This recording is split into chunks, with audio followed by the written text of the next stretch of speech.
Howard Gardner's influences in education.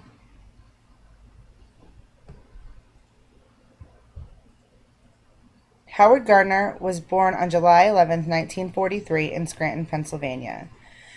In 1971, he graduated from Harvard University, where he later became a professor of cognition and education in 1986. He is author of more than 20 books, but he is most famous for his theory of multiple intelligences.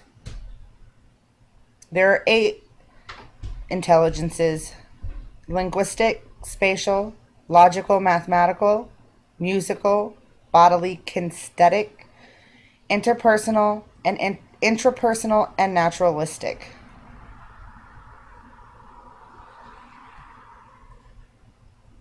Howard Gardner believed that intelligence can be categorized into 8 distinct domains, each with its own kind of processing operation.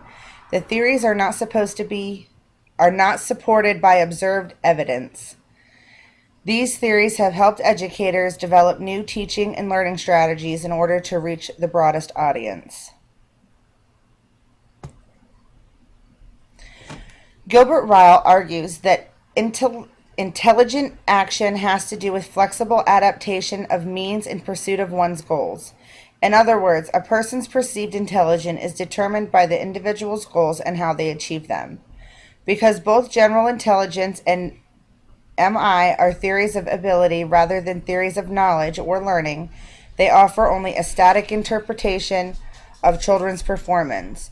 Both general intelligence theorists and MI theorists agree that both education and evidence can affect ability.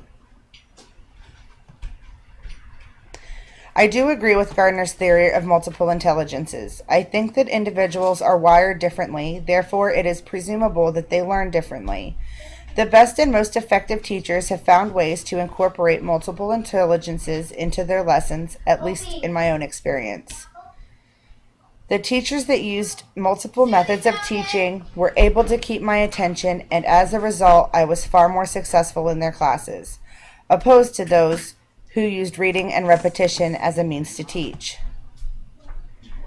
Here are 2 scenarios in where I will use Howard Gardner's theory and how they will be implemented into lessons. During a classroom demonstration and practice of knife skills, I will engage students through visual learning, where students will watch a demonstration; bodily kinesthetic, where students demonstrate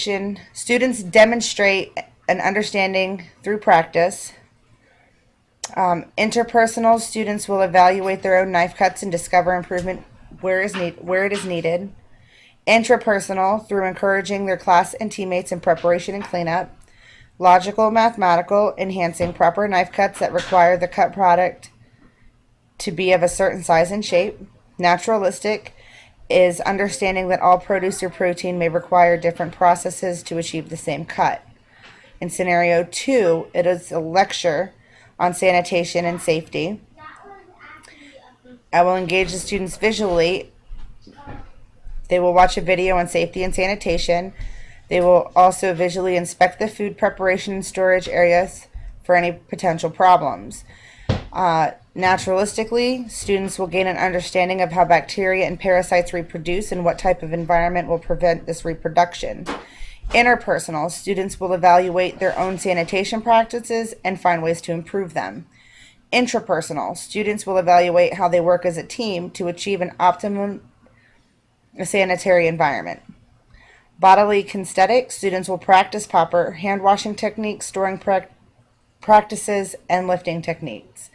Logical mathematical, students will learn how to maintain temperatures and or rapidly cool products to keep them out of the extreme danger zone by calculating the amount of time it'll take each item to reach necessary temperatures